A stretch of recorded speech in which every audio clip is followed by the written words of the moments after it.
kita begitu banyak karunia, nikmat, dan kasih sayangnya. Terutama di masa pandemi ini Allah memberikan kita nikmat kesehatan.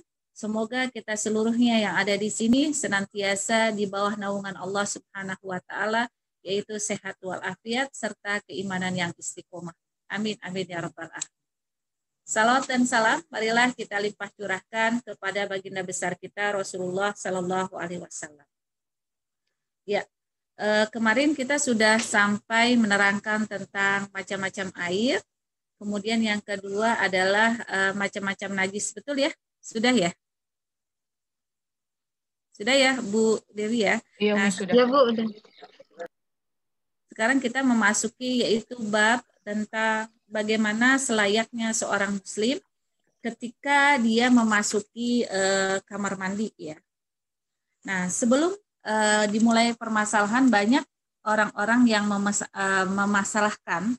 Misalnya ada seseorang menjemur, tali jemurannya itu habis menjemurkan pakaian yang najis ya misalnya, dan sudah kering. Bolehkah dipakai memakai jemuran? Misalnya gini teman-teman, kita misalnya ngejemur sesuatu nggak dicuci, diletakkan di kain jemuran, ya.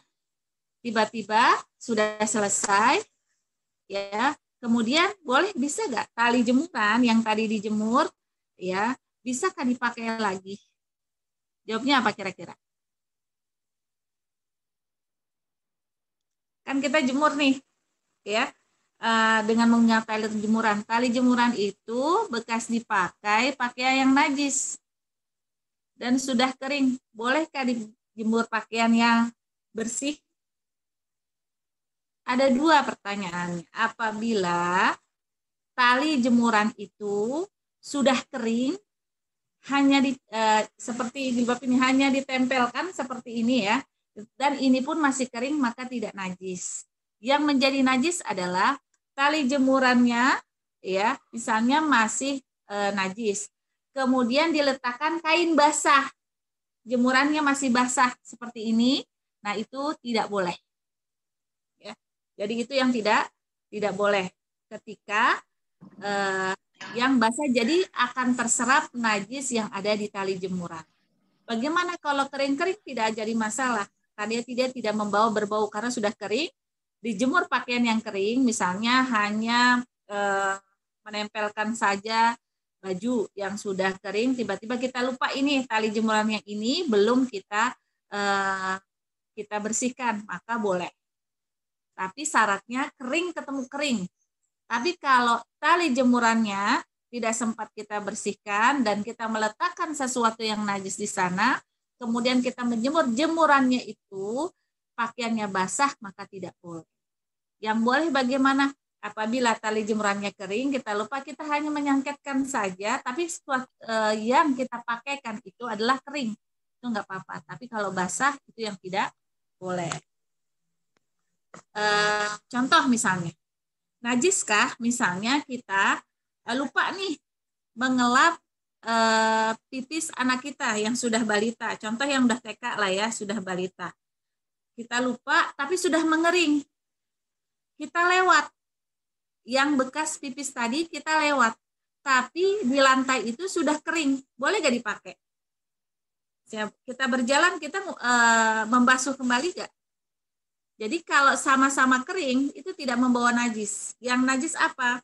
Ketika lantai itu sudah kering, kemudian kaki kita masih basah, berwudu kita nempel. Nah, karena basah ketemu kering, makanya najis.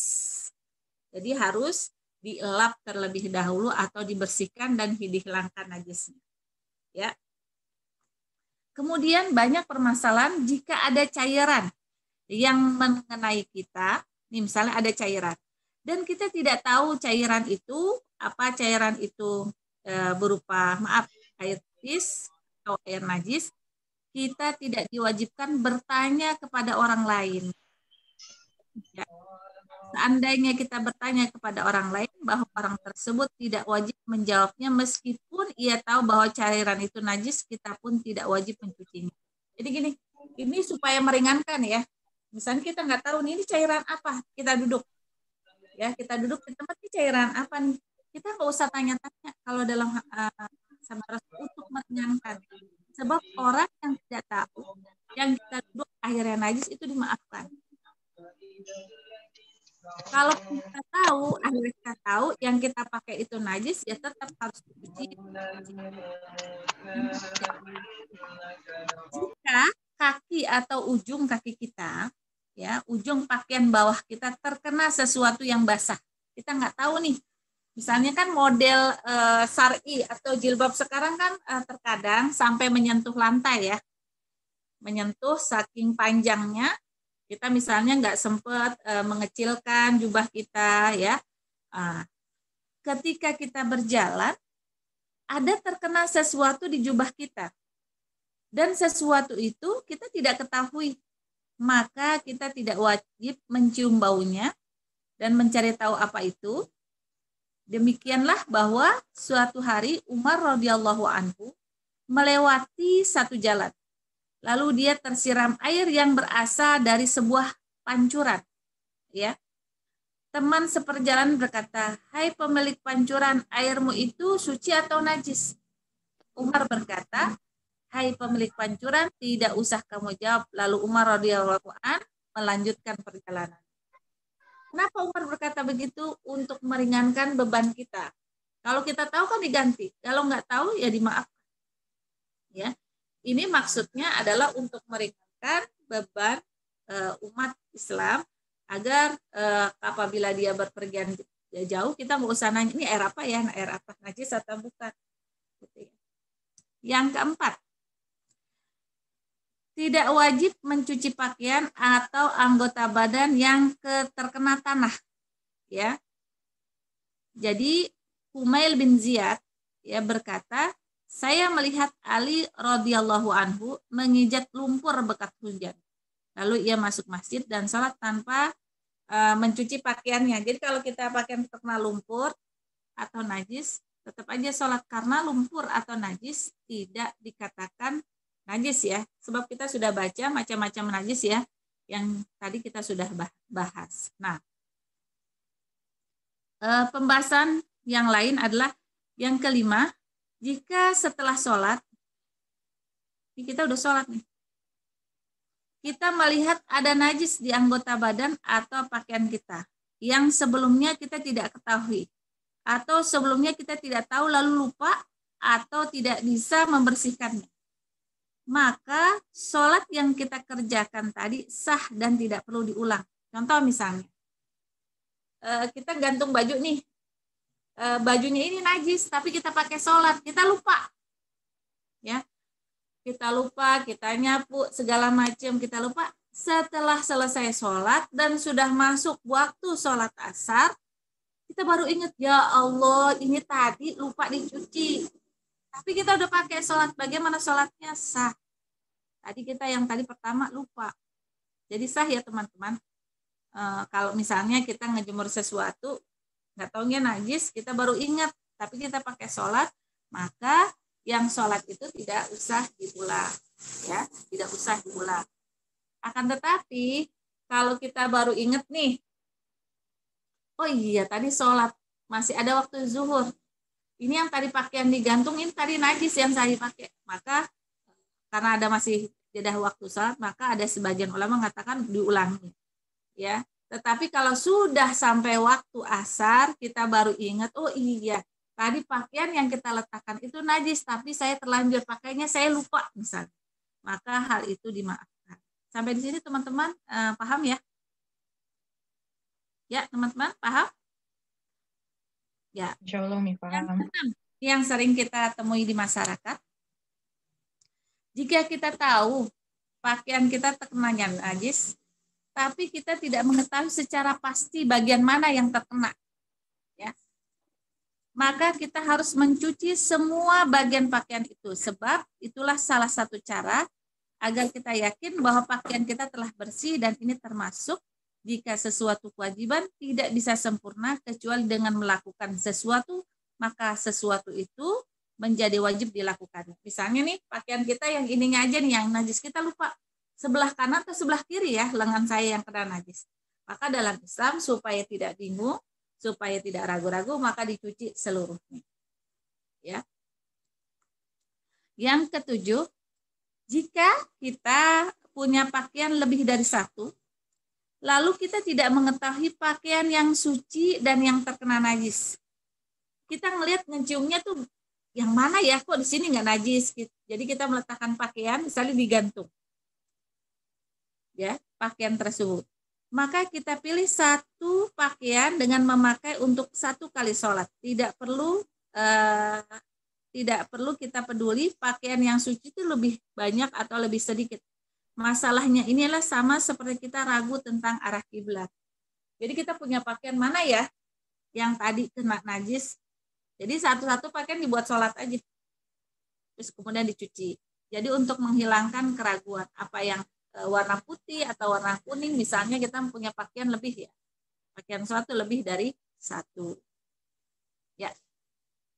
Ini merupakan lanjutan tentang najis-najis ya yang kita sering temui di kehidupan kita sehari-hari. Nah, bagaimana adab sekarang buang air besar? Dalam fikih sunnah, buang air besar ternyata ada adab-adab tertentu. Jadi orang yang mau buang air besar hendaklah mematuhi tata tertib berikut ini. Yang pertama, dalam fikih sunnah, tidak membawa sesuatu yang bertulis nama Allah. Ya, misalnya nih pakaian kita ada tulisan Allah, itu jangan masuk ke kamar mandi. Ya. Jangan masuk ke kamar mandi. Karena kenapa? Karena sesuatu yang berlafazkan nama Allah tidak boleh kita masuk ke kamar mandi. Kecuali jika khawatir hilang. Misalnya ada cincin. Ya, cincin ini misalnya lafaznya Allah atau lafaznya Rasulullah atau lafaznya Muhammad Rasulullah, contoh ya seperti itu. Jika masuk kamar mandi, kita harus lepaskan. Kalau kita khawatir hilang, ya, ini hadisnya bahwa Anas radhiyallahu anhu menyebutkan bahwa Nabi Shallallahu Alaihi Wasallam memakai cincin yang bertulis Muhammad Rasulullah. Jika masuk kamar mandi, beliau melepaskannya. Ibnu Hajar berkata, hadis ini maklul atau cacat ya. Abu Daud berkata hadis ini mungkar. Ada sebagian mengatakan bagian dari awal hadis ini adalah sahih. Bagaimana misalnya nih kalau kita pakai cincin, kita nitipin ke orang-orang, takut nggak amanah ya. Jangan-jangan nanti cincin kita dibawa masuk ya, atau dibawa lari atau dicuri. Bagaimana caranya? Kalau kita tidak bisa menitipkan ke kawan kita, minimal itu dibungkus. Ya, dibungkus, ditutupi nama lafaz Allah itu supaya tidak terlihat. Itu kalau sudah kepepet banget ya, tidak ada dititipkan. Ya. Kemudian yang kedua, adab buang air besar adalah mencari tempat yang jauh dari keramaian. Ya. Dan membuat dinding pemisah terutama saat buang air besar agar suaranya tidak terdengar dan baunya tidak tercium. Jabir radhiyallahu anhu berkata, kami berangkat bersama Rasulullah Shallallahu Alaihi Wasallam untuk suatu perjalanan. Setiap kali buang air besar, beliau pergi jauh hingga tidak terlihat. Ini hadis Ibnu Majah. Dalam riwayat lain, Abu Daud disebutkan, jika mau buang air besar, beliau pergi jauh-jauh hingga tidak terlihat oleh seorang pun. Dan diriwayatkan hadis lain, jika mau buang air besar, Nabi Shallallahu Alaihi Wasallam pergi jauh-jauh, jadi tidak terlihat, tidak terdengar, dan tidak tercium baunya. Ya. Nah, bagaimana nih kalau ini kan zaman Nabi ya, tidak ada bangunan ya seperti sekarang. Nah, kalau kita bagaimana yang sudah ada bangunan, minimal kita harus menyiapkan sabun ya kemana-mana agar selepas kita buang air besar itu tidak tercium bau atau yang menyakitkan ya untuk terutama di toilet umum ya untuk memakai saudara-saudara kita setelah kita. Itu paling bagus seperti itu. Ya. Yang ketiga, membaca basmalah dan isti'adzah. Jadi adabnya ketika kita ingin ke kamar mandi, membaca basmalah dan isti'adzah yaitu a'udzubillahi minasyaitonirrajim. dengan suara keras ketika mau masuk kamar mandi atau ketika mau mengangkat kain jika buang air di tempat terbuka. Ya, ini. Jadi kalau kita masuk ke kamar mandi terhitung pahalanya loh. Walaupun kita bengong ya buang air besar, ternyata terhitung pahalanya dengan catatan kita kalau ke kamar mandi itu membaca bismillah dan ta'awuz atau isti'adzah, artinya a'udzubillahi minasyaitonirrajim. Atau hadis yang diriwayatkan Anas radhiyallahu anhu berkata, jika kamu masuk kamar mandi, Nabi Shallallahu alaihi wasallam membaca Allahumma inni a'udzubika minal khubuthi wal khaba'ith. Pakai sa ya Bu, khubuthi. Khubuthi ini Allah artinya bismillah. Jadi Allahumma inni. Ya Allah, dengan menyebut namamu, aku berlindung kepadamu dari godaan setan laki-laki dan setan perempuan. Khubus adalah setan laki-laki. Khaba'ith artinya setan perempuan. Ya. Yang keempat, tidak mengucapkan kata-kata sedikit pun termasuk zikir. Ya. Pada saat di kamar mandi, kita tidak mengucapkan kata-kata sedikit pun, terutama zikir. Tidak boleh menjawab ucapan salam atau azan kecuali dalam keadaan terpaksa. Misalnya gini ya, ada orang enggak? Gitu ya. Kebetulan kita ada di kamar mandi, ya. Ini nih ada paket gitu ya. Ada orang enggak? Kita udah diam. Kalau kita diam, ini kasihan. Misal, jawabnya singkat dan itu dalam keadaan terpaksa. Kalau masih ada anak kita yang mewakili. Kalau ada ibu kita yang tinggal bersama kita, bisa ibunya menjawab. Tapi kalau sudah tidak ada siapa-siapa kecuali kita, maka jawablah dengan ada gitu aja ya. Maksudnya dengan singkat, jelas, nggak usah diulang-ulang. Maka para sahabat Nabi itu tidak ada yang bernyanyi di kamar mandi, karaokean di kamar mandi, itu tidak ada ya. Maka sunnahnya, adabnya adalah kita kalau di kamar mandi tidak berkata apa-apa, tidak berzikir, tidak menjawab salam, dan tidak menjawab azan ya di situ. Atau misalnya menjawab orang yang bersin ketika kita di kamar mandi, itu tidak perlu. Kemudian yang kelima adalah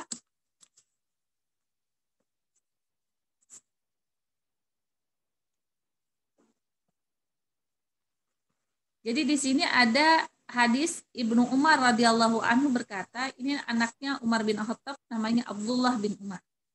Seorang laki-laki lewat dekat Nabi yang sedang pipis. Jadi zaman Nabi ada seorang laki-laki lewat dekat Nabi yang sedang pipis. Orang itu mengucapkan salam, tapi Nabi tidak menjawabnya.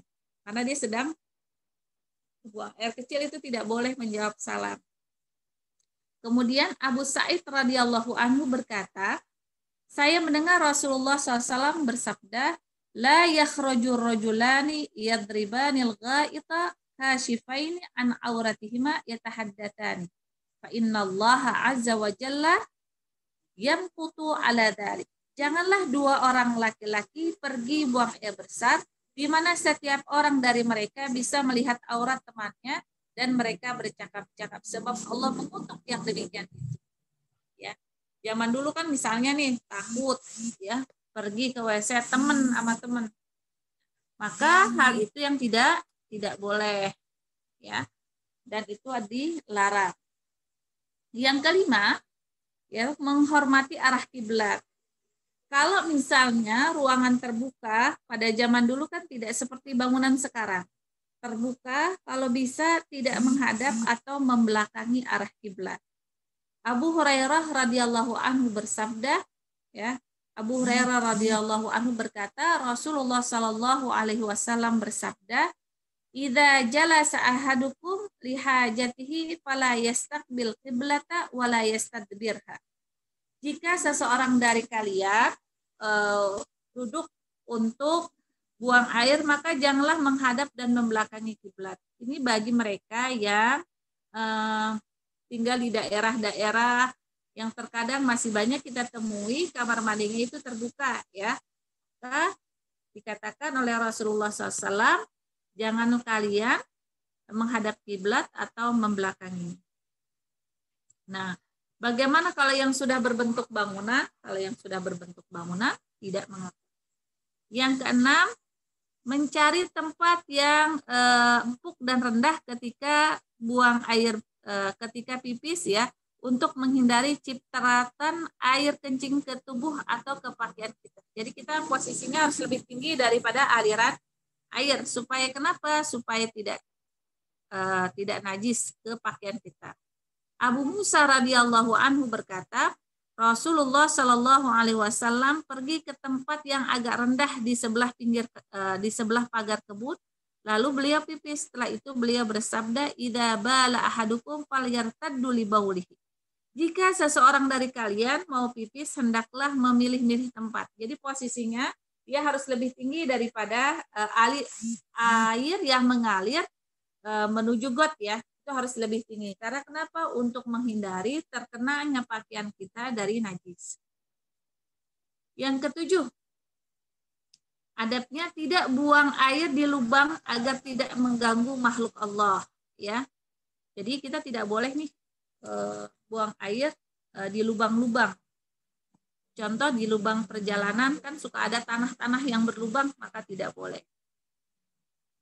Qatadah menceritakan bahwa Abdullah bin Sarjis berkata, Nabi Shallallahu Alaihi Wasallam melarang pipis di lubang. Mereka bertanya kepada Qatadah, mengapa dilarang kencing di lubang? Jawabnya karena lubang-lubang itu adalah tempat tinggalnya jin. Hadis ini diriwayatkan oleh Ahmad, An-Nasai, Abu Daud, Hakim, dan Baihaqi. Yang kedelapan, jauh dari bernaungan. Jadi jauh dari tempat bernaung. Maksudnya adalah jalan dan tempat pertemuan. Jadi kalau ingin buang air besar, zaman dulu kan tidak seperti sekarang disediakan toilet ya. Jadi tidak boleh di tempat yang banyak orang yang bernaung berteduh di daerah tersebut. Seperti di pepohonan, banyak orang yang berteduh dari panas. Karena Rasulullah SAW bersabda, ittaqul la'inaini qalu wa ma la'inani ya Rasulullah qala alladhi yatakhalla fi tariqin nas wa audillatihim. Waspadlah terhadap dua orang pengundang kutukan. Para sahabat bertanya, siapakah dua pengundang kutukan itu? Beliau menjawab, orang yang buang air di jalan atau di tempat yang bernaung, berteduh. Jadi kita dilarang orang yang berteduh, beristirahat di tempat-tempat yang misalnya banyak pohon yang rimbun, di situ kan enak untuk tempat istirahat, maka janganlah seseorang itu pipis atau buang air besar di tempat tersebut. Yang kesembilan, tidak buang air kecil di tempat mandi, di air yang bergenang atau air yang mengalir. Maksudnya adalah janganlah kita buang air besar ya di tempat yang buat mengairi sawah ya, atau yang tergenang yang airnya enggak keluar. Itu tidak boleh. Salah satu Rasulullah SAW bersabda, la yabulanna ahadukum fi mastahammihi thumma yatawadda fihi fa inna amatal waswasi minhu. Janganlah seseorang dari kalian pipis di tempat mandinya lalu berwudu dari air itu, karena keraguan biasanya muncul dari kondisi tersebut. Jadi kita menjauhi air yang mengalir, air sawah, jangan sampai dibuat pipis. Atau tempat air yang bergenang, yang airnya tidak keluar, itu menjadikan sakit ya, dilarang. Kemudian yang ke-10 adabnya adalah, jadi di sini adalah Nabi juga melarang seseorang buang air besar di tempat yang mengalir, yang untuk air minum, mengalirnya sawah-sawah. Contoh dalam disebutkan hadis Jabir radhiyallahu anhu mengatakan Nabi Shallallahu Alaihi Wasallam melarang buang air kecil di air yang mengalir, yang air ini bisa dimanfaatkan untuk banyak orang. Yang ke-10, tidak pipis dengan berdiri, ya, karena bertentangan dengan kesopanan dan adat yang baik. Juga agar percikan air pipis tidak kemana-mana. Jika bisa dipastikan tidak terkena percikan air, pipis, kencing boleh dilakukan dengan berdiri. Ya. Hadis dari Aisyah radhiyallahu an berkata, jika ada orang yang mengatakan bahwa Rasulullah SAW pernah dengan berdiri, maka janganlah dipercaya. Beliau tidak pernah kencing kecuali dengan duduk. Jongkok ya, maksudnya untuk tidak terciprat air. Kemudian menurut Tirmizi, hadis ini merupakan hadis terbaik dan paling sahih dalam masalah ini. Ucapan Aisyah radhiyallahu anhu tersebut berdasarkan apa yang Aisyah ketahui. Ucapan Aisyah tersebut karena itu tidak bertentangan dengan riwayat Huzaifah bahwa Nabi Shallallahu Alaihi Wasallam tiba di tempat pembuangan sampah suatu kaum. Lalu beliau pipis dengan berdiri. Aku menjauh, lalu beliau bersabda, ambilkanlah air itu. Aku mendekat hingga berdiri sekali dengan beliau. Lalu Nabi SAW berwudu dan mengusap sepatunya. Imam An-Nawawi berkata, kencing dengan duduk lebih saya sukai, tetapi dengan berdiri diperbolehkan. Dua-duanya ada dasar dalil hadisnya. Jadi Rasulullah ketika berdiri, ketika suatu saat itu tempatnya tidak bersih, seperti tempat pembuangan sampah, ya. Jadi Rasulullah menjauh tempat buang sampah, terpaksa berdiri karena kalau duduk itu menyebabkan najis. Jadi lihat dari keadaan dua, apabila pipisnya itu adalah lebih baik duduk, maka duduklah. Tetapi ketika dia berjalan di suatu perjalanan dan di situ banyak terhadap najis, maka boleh dengan berdiri. Nah, yang ke-11 adalah membersihkan najis yang menempel di kemaluan dan dubur. Dengan satu, dulu kan tidak ada tisu. Boleh dengan batu, syaratnya batunya itu adalah dengan lembut. Ini kita jangan lihat zaman sekarang ya. Ini hadis ini pada zaman atau benda padat yang bisa membersihkan najis atau dengan air. Ya. Ketika seseorang tidak menemukan air, dia ada di salah satu pelosok daerah, boleh membersihkan itu dengan batu. Batunya itu lembut, tidak kasar, dan tidak mengenakan penyakit. Dalilnya adalah dari hadis Aisyah radhiyallahu an berkata, Nabi Shallallahu alaihi wasallam, "Idza dhahaba hadukum ilal ghaid falyastatib bi thalathin ahjarin fa innaha tujzi'u anhu." Apabila seseorang dari kalian pergi buang air besar, hendaklah bersuci dengan 3 batu karena itu sudah cukup. Ya. Tapi kalau zaman sekarang bagaimana dengan tisu? Bisa dengan tisu. Zaman Nabi kan tidak ada tisu. Ya. Yang selanjutnya adalah dari Ibnu Abbas, Nabi Shallallahu Alaihi Wasallam melewati kuburan. Nah, inilah ya. Adabnya adalah ketika kita sedang buang air besar, hendaklah kita bersuci. Ya, jangan sampai kita terkena azab dari Allah Subhanahu wa taala, yaitu azab kubur. Nah, ini pernah diceritakan oleh Ibnu Abbas radhiyallahu anhu, semoga Allah meridhoinya, berkata Nabi Shallallahu alaihi wasallam pernah melewati 2 kuburan. Lalu beliau bersabda, innahuma yu'adzibani wa ma yu'adzibani fi kabirin amma ahaduhuma fakana la yastanzihu minal boli wa ammal akharu fakana yamshi bin namim. Dalilnya adalah kedua penghuni ini sedang disiksa. Jadi Nabi melewati kuburan, Nabi tahu 2 orang ini sedang disiksa oleh Allah Subhanahu wa taala. Kata Nabi, bukan karena dosa besar.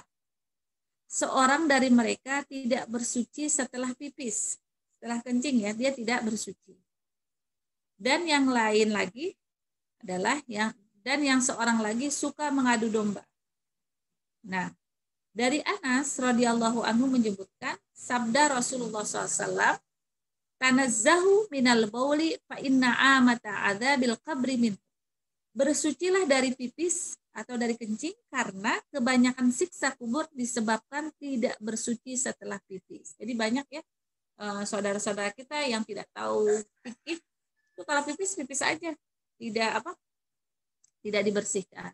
Nah, kalau ada kita menemukan seperti itu, kita jauhi. Nah, sekarang kita sebagai ibu atau sebagai punya saudara, kita bisa memberitahukan kepada saudara-saudara kita bahwa pipis itu harus dibersihkan. Ya. Agar kenapa? Agar Allah Subhanahu wa taala tidak mengazab kita. Yang ke-12 adabnya adalah tidak bersuci dengan tangan kanan atau menjaga kebersihannya dari menyentuh kotoran. Jadi Nabi tidak membersihkannya dengan tangan kanan. Kalau misalnya selesai pipis atau selesai buang air besar, Nabi membersihkannya dengan tangan kiri, ya, dengan tangan kiri. Abdurrahman bin Zaid, salah satu sahabat Rasulullah SAW, berkata, seseorang berkata kepada Salman, Nabi kalian telah mengajarkan kepada kalian semua hal hingga yang berkaitan dengan kotoran. Salman berkata, benar.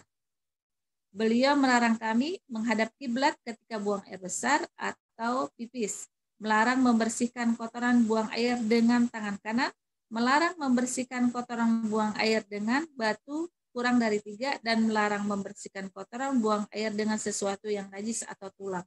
Yaitu tidak boleh. Ya. Yang ke-13 adalah adabnya, setelah membersihkan kotoran atau buang air, hendaklah dia membersihkan tangannya. Kalau tidak ada air, maka boleh membersihkan ke tanah atau mensucikan dengan sabun atau sejenisnya agar bersih dan tidak berbau. Ya.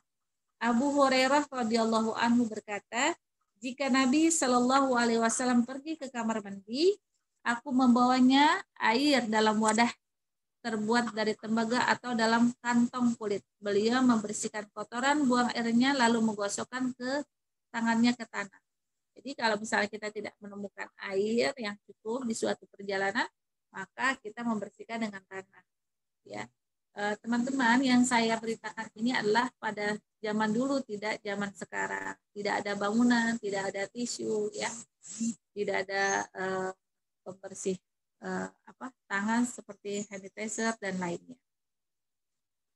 Yang ke-14, setelah pipis, ya, menyiram kemaluan dan celana dengan air itu untuk di sini. Jadi setelah pipis, ya, menyiramnya kemaluannya dengan air dan celana dengan air untuk menghilangkan rasa ragu. Dengan demikian, jika melihat celananya basah, ia yakin bahwa itu bukan air pipis tapi air siramannya. Ada yang berpendapat seperti itu. Jadi dicipratan sedikit ke ke celana, ya, agar ketika sholat, oh ini bukan pipis, jadi lega gitu, ya. Karena kenapa? Karena was-wasnya setan itu memberikan was-was pikiran kepada manusia ketika dia sholat, ini basah, jangan-jangan ini pipis, ya. Nah, ini untuk menghilangkan was-was dari setan tadi. Dalam riwayat lain disebutkan, ya, saya melihat Rasulullah Shallallahu Alaihi Wasallam buang air kecil, kemudian menyiram kemaluannya dengan air, ya, siram, dibersihkan. Jadi tidak ada keraguan lagi. Kemudian yang ke-15 adalah mendahulukan kaki kiri. Jadi kalau ke kamar mandi, dahulukanlah kaki kiri, ya, ketika masuk kamar mandi, dan mendahulukan kaki kanan ketika keluar kamar mandi, lalu mengucapkan ghufranaka, ya, ampunimu ya Allah, sangat aku harapkan. Aisyah radhiyallahu anhu ketika keluar dari kamar mandi, Nabi Shallallahu Alaihi Wasallam mengucapkan ghufranaka. Itu salah satu doa. Atau yang kedua, alhamdulillahilladzi adhaba 'anil adza wa afani. Ya. Itu doa setelah keluar kamar mandi. Ya. Sampai di sini ada pertanyaan? Kalau tidak, nanti kita lanjutkan lagi, yaitu materi-materi sunnah-sunnah fitriyah. Sunnah-sunnah fitriyah, apa yang dimaksud dengan sunanul fitrah kalau dalam bahasa Arabnya? Allah telah memilih beberapa kebiasaan para nabi Sallallahu Alaihi Wasallam, ya, itu kebiasaan para nabi alaihi salam, dan memerintahkan kita untuk mengikuti mereka. Kebiasaan-kebiasaan ini biasanya tandanya adalah yang membedakan pengikut mereka. Kebiasaan-kebiasaan disebut adalah sunnah-sunnah fitriyah atau sunanul fitrah kalau dalam bahasa.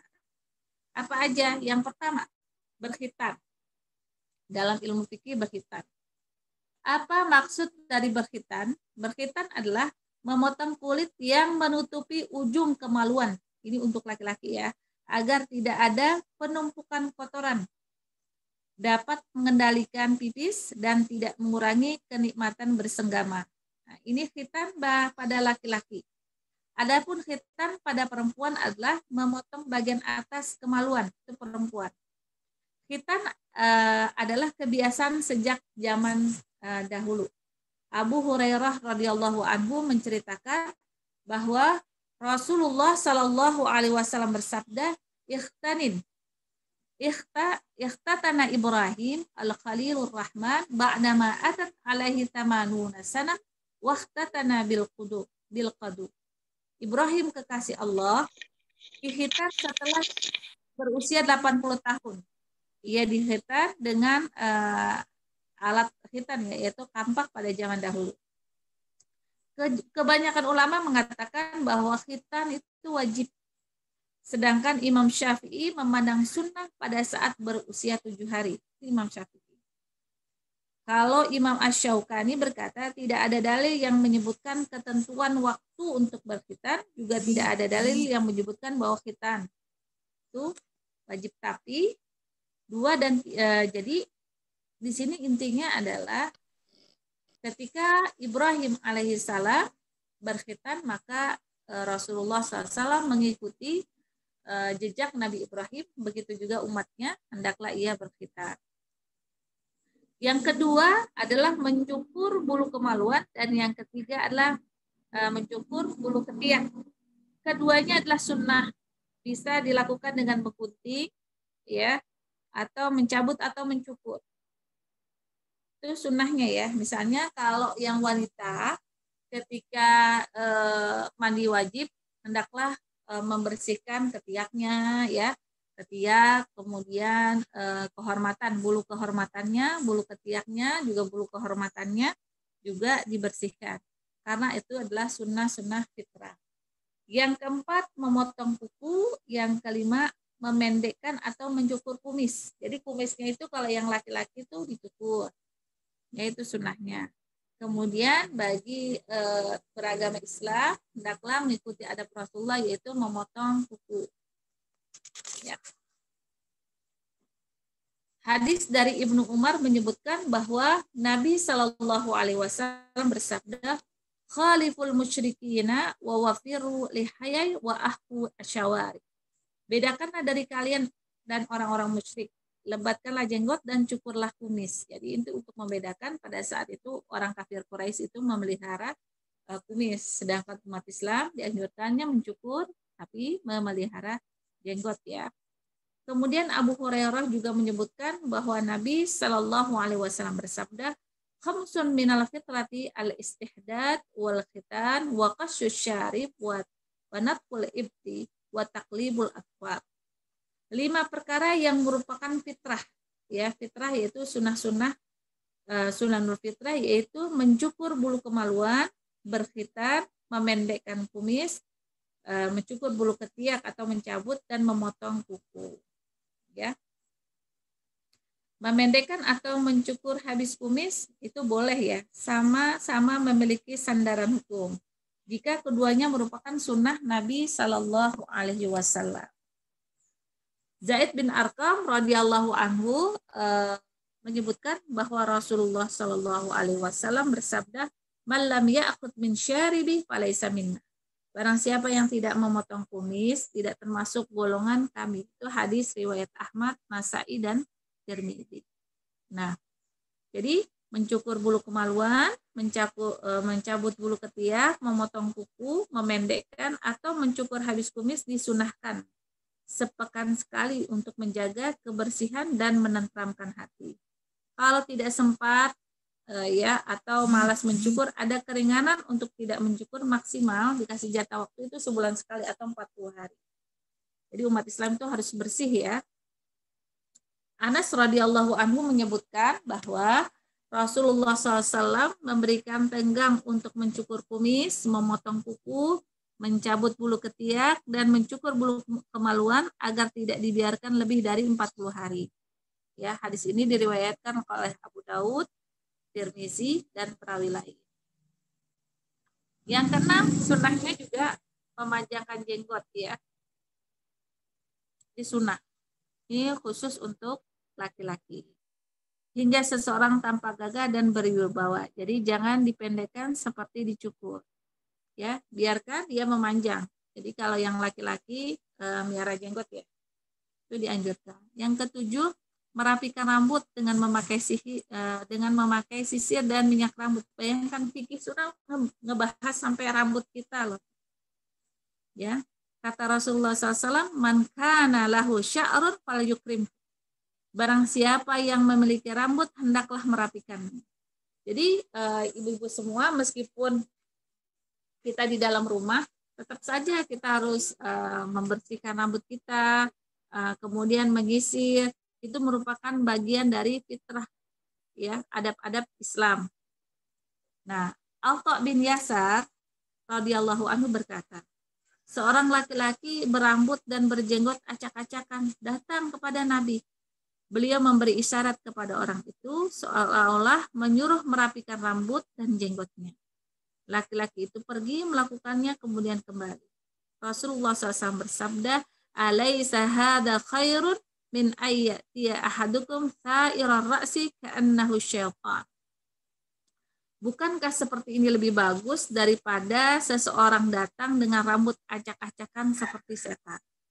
Jadi ternyata sunnah juga ya untuk para istri menegur suaminya, misalnya yang acak-acakan, nggak pernah sisir, itu hendaklah diberitahukan untuk disisir. Ya, jenggotnya yang lebat agar diurus, ya, agar tidak terlihat nampak seperti setan. Ya, sebab kalau pemandangan yang tidak enak dan tidak sedap itu akan mengganggu hubungan suami istri. Maka Islam itu sampai memandang sedetil mungkin. Jadi kalau yang punya rambut sebaiknya disisir. Salah satu memuliakan rambut adalah disisir, dirawat, atau dengan memakai minyak rambut. Kemudian sunnah-sunnah fitrah lagi selain ini adalah yang ke-8, ternyata tidak mencabut uban. Ya, tidak mencabut uban di kepala atau di janggut.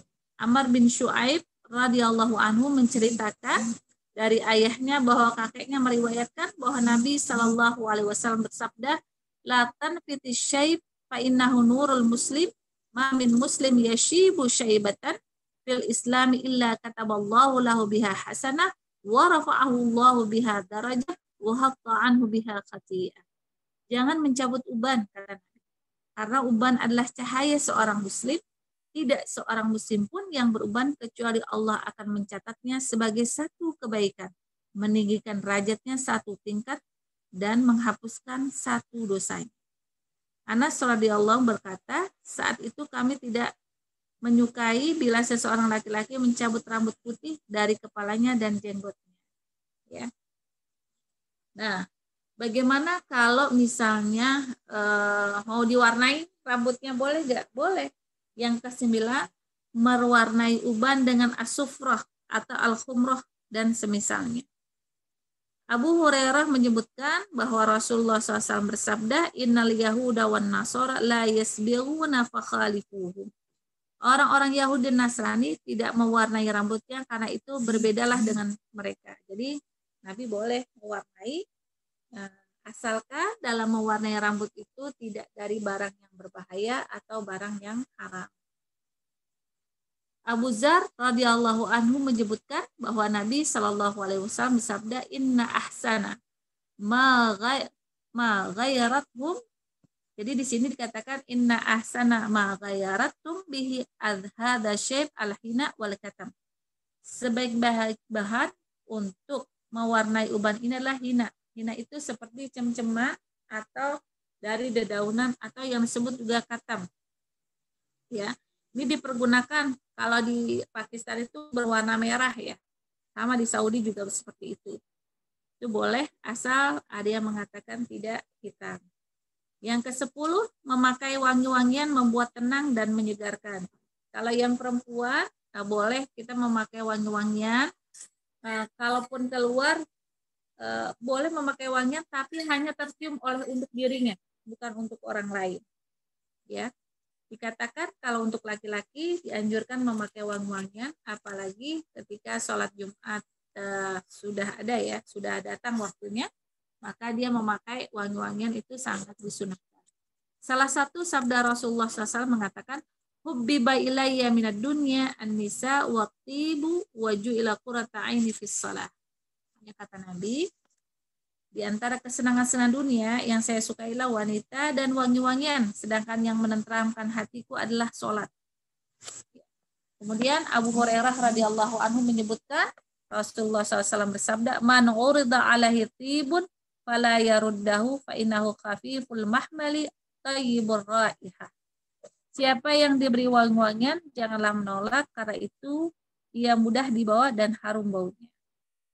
Jadi Nabi SAW menganjurkan kepada kita memakai wangi-wangian, khususnya untuk laki-laki. Ya.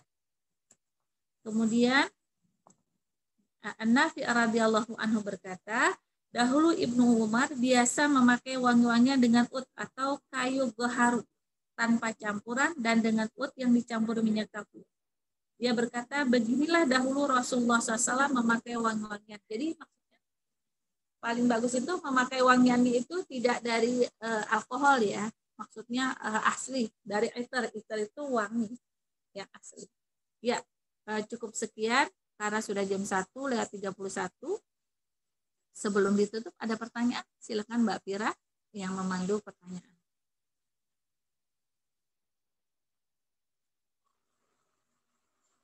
Ya, ada yang bertanya? Silakan. Ustazah. Silakan. Halo. Ya Bu Yayu. Kalau tadi yang tidak membalas salam, nanti terus kalau itu jadi PR kita nggak ketika kita keluar dari kamar mandi, apakah kita wajib menjawab atau itu udah gugur dengan sendirinya? Ya. Jadi ada di waktu-waktu tertentu tidak boleh menjawab salam. Yang pertama adalah di kamar mandi atau di WC ya. Saat kita mandi pun kita tidak diwajibkan menjawab salam. Jadi pengganti kita yang menjawab salam ya malaikat. Jadi kita gugur ya, tidak ada. Tidak menjawab salam. Memang itulah yang dilarang. Itu khusus hanya di tempat-tempat WC seperti toilet ya. Itu aja yang tidak. Jadi tidak menjadi kewajiban kita untuk menjawab salam. Ya.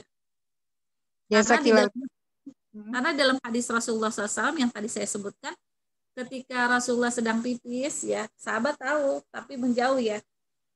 Itu salah satunya menjawab salam. Itu Rasulullah tidak menjawab waalaikumsalam, tidak. Karena saat itu dia sedang mengeluarkan najis. Ya. Baik. Ustazah, ini ada 2 pertanyaan di chat. Ya, silakan. Yang pertama dari Mbak Cindy. Ibu, bagaimana dengan masyarakat yang masih pakai jamban di atas empang atau MCK pakai air sungai? Jazakillah khair, Bu. Iya. Bagaimana boleh? Karena dia kan empang ya. Jadi tidak mengapa, cuma apabila empang itu sudah berbau, itu tidak boleh. Kan tergenang, dia tidak keluar. Itu tidak sehat untuk masyarakat sekelilingnya. Seperti spiteng, kalau nggak kita keluarkan, kotorannya dia akan berbau dan dia akan mencemarkan bau ke tetangga. Jadi kita melihat saudara-saudara kita yang masih di desa juga dilihat juga.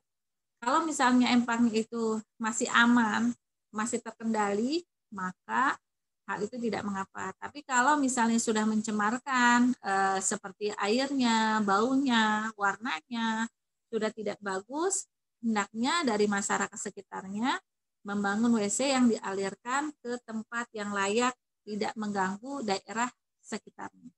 Ya, itu saja Mbak Fira. Ada lagi? Ada satu pertanyaan lagi. Kalau mewarnai rambut di salon konvensional gitu, bagaimana ya Bu? Apakah diperbolehkan? Boleh, syaratnya itu yang pertama mewarnai itu dengan barang yang tidak dilarang, contohnya produknya halal, itu boleh. Sekarang kita lihat biasanya kan ada komponennya tuh kan ya, komposisinya dari ini. Nah, ketika dari barang yang haram, hendaklah ibu hentikan. Karena kata Nabi, ketika sesuatu yang dari haram, bukan bertambah baik, bahkan bertambah penyakit. Jadi kita lihat komposisi dari rambut tadi ya, pewarna tadi. Apakah pewarna tadi mengandung barang-barang yang diharamkan, sebaiknya dijauhi. Akan tetapi kalau barang-barang itu natural, betul-betul alami, dan diridhoi oleh Allah, maka tidak mengapa kita memakai warna seperti itu. Contoh ya teman-teman semua, ketika saya di Islamabad, itu ada kebiasaan tradisi orang Pakistan. Jadi tradisi orang Pakistan itu biasanya kalau hari Jumat dia memakai cem-ceman. Jadi teman-teman semua jangan kaget ya.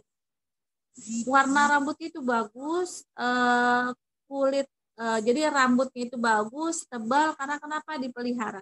Tradisi mereka ketika menyambut hari Jumat kan hari kebesaran Islam ya dalam seminggu. Kemudian dia berikan cem-ceman, dia berikan kekuatan untuk bagus ke akar-akar rambut pertumbuhannya, maka diperbolehkan. Jadi tidak mengapa ya. Saya juga melihat dan menyaksikan sendiri ya, bagaimana di negeri-negeri Islam itu yang wanita-wanita solehnya memelihara rambutnya dari kerontokan, kerusakan, sehingga tetap smart ya meskipun usianya sudah senja. Ya silakan yang lain. Ya, ada yang mau bertanya? Sudah jam 13.36. Ini kita tutup saja. Ya. Insya Allah jumpa lagi bulan depan. Kita tutup kajian hari ini dengan membaca hamdalah. Alhamdulillahirrahmanirrahim. Istighfar 3 kali. Astagfirullahaladzim. Dan doa untuk majelis. Subhanakallahumma bihamdika.